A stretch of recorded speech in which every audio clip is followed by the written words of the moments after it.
Today I wanted to talk about the stigma of owning a high point. This was my first handgun, and yes, it has wood grips. I used it long enough and loved it enough that I put wood grips on it. So, there's that. But, anyways, the stigma of owning a high point. A lot of people out there will give shit to high point owners because it is a budget gun.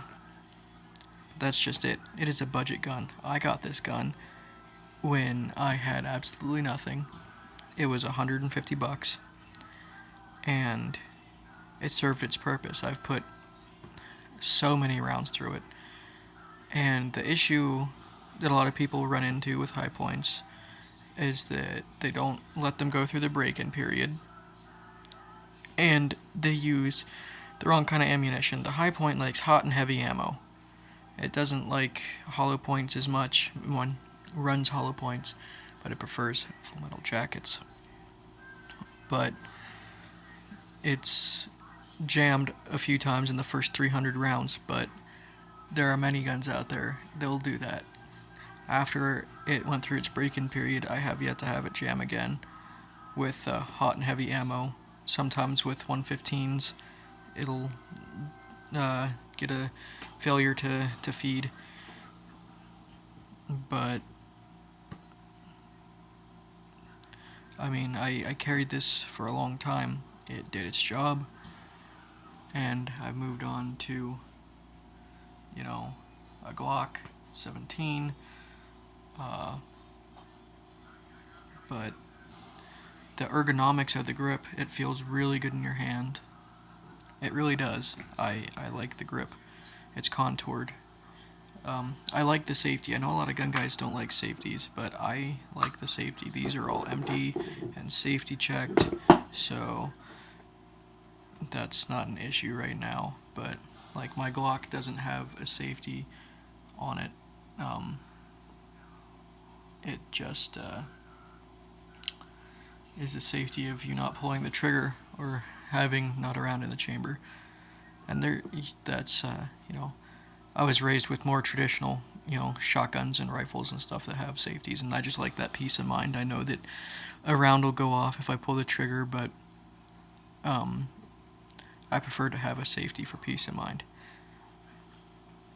Anyways, there's plenty of modifications you can do to this. Like I have this one modified where, from the factory, if there's a round in the chamber but no magazine and it won't fire, I've modified this by removing one of the pieces inside the grip housing to where it will fire without a magazine, which I may or may not put that bar back in. I don't know. Hasn't been an issue. I just like the idea of if I'm out of ammo and my magazine falls out or something, I'm still combat effective. But there's plenty of aftermarket accessories for these if you get into it enough. They're decent guns. They're not high end. I built this Glock myself, the Poly 80, and it runs like a dream. It's sleek and smooth, and it's just awesome. But for the money I had when I bought this, I don't think I could have found anything better.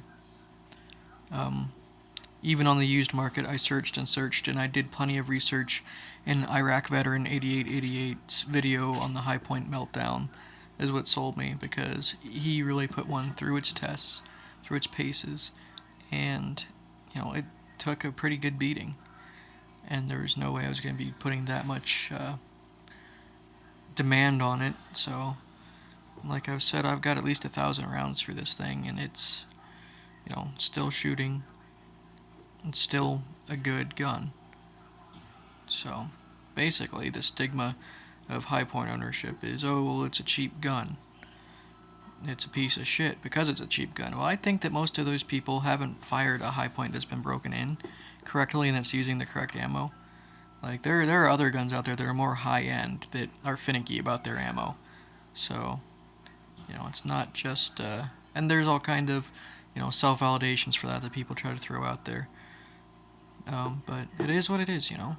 If this is all you can afford, this is a good gun to have.